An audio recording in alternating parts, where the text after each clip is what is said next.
Palang araw po sa ating lahat. Ako nga po pala si Angela Jan Agner at welcome po sa aking 365 Daily Devotion ni Pastor Russell Ocampo, Seminary Edition. At ngayong araw po ay May 30, 2025 at ang topic po natin ngayong araw ay inerrancy.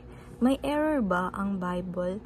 And yung concept po natin na inerrancy refers to the belief that the Bible is its original manuscript is without error in all that is firm, whether about history, science, or theology.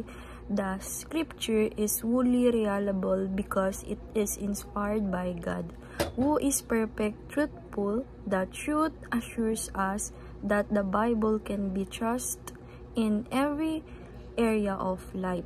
As believers, we can stand firm on the promises, commands, and teachings of God's Word, knowing that it is both completely true and sufficiency for our faith and practices. And yung scripture po natin ngayong araw is 2 Timothy chapter 3 verse 16 to 17.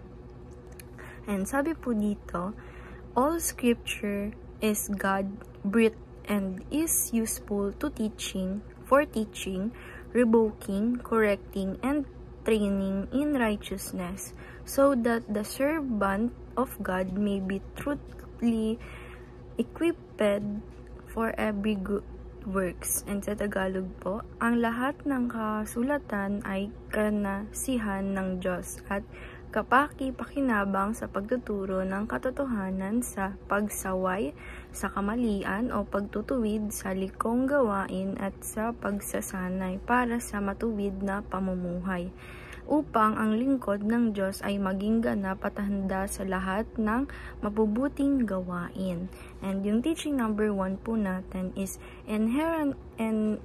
inerrancy applies to the original manuscript. Sabi po dito na yung inerrancy po, ito po yung walang error na naganap, na ito po ay na-apply sa original manuscript natin, kundi yung Bible na wala po itong error, dahil ito po ay, sabi nga po dito na ito po ay God-breathed and ito po ay ginagamit sa pagtuturo sa atin, pati po pag-revoke and collecting and training the righteousness, ang ating original manuscript. And teaching number 2, inerrancy means the Bible has no errors. Yan nga po, sabi po dito na yung inerrancy means yung ating Bible, yung original manuscript na ginawa ng ating Panginoong Diyos is wala pong error. And teaching number 3, inerrancy is rooted in the character of God. Sabi po dito na yung inerrancy is ito po ay ugat na sa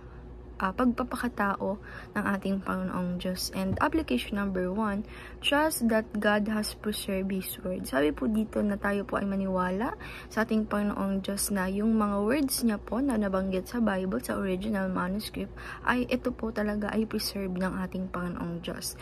And application number 2, discover the heart and mind of God. Sabi po dito na i-discover po natin sa ating Bible yung laman ng puso ng ating Panginoong Diyos, pati na rin po na ang kanyang pag-iisip.